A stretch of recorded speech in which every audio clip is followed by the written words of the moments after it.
The bells of Southwark Cathedral, ringing to celebrate the life of a literary hero, a man whose books have been selling for nearly 200 years.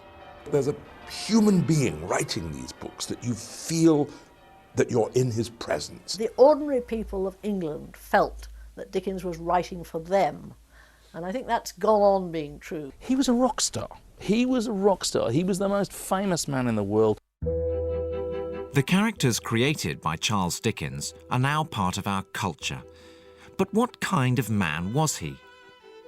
Born in 1812, he began his career as a journalist and social campaigner. But it was through his novels, The Pickwick Papers, Oliver Twist, A Christmas Carol, David Copperfield, that he became famous and could use his fame to change the world around him. He took up the cause of the disadvantaged from his very earliest writings as a journalist, and then as, of course, in his novels. He was always speaking for the oppressed. He was always trying to heal society. He wrote about it with such passion and compassion because of his own experience as a boy. Dickens was born into a comfortable middle-class family. And as a child, he loved books and reading.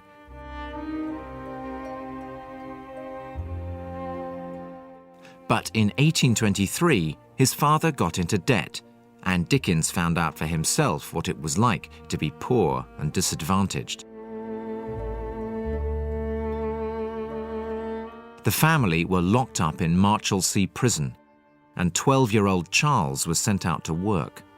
He found himself in a blacking factory by the River Thames, working 12 hours a day putting labels on bottles of shoe polish. Dickens never forgot these experiences, and through his novels he showed the dark side of 19th century society. Every day he would walk for miles through the streets of London, and he wrote about what he saw. The huge houses of the rich and the terrible conditions that the poor lived in. At the heart of it all is this massive compassion and this massive feeling of combating injustice. And it's shocking to report, of course, that many of his targets are still with us. You know, we still have this ridiculous discrepancy between the rich and the poor. People still feel, as people did in his time, that Charles Dickens speaks for us. There's no one in the whole of human history that I would rather meet than Charles Dickens.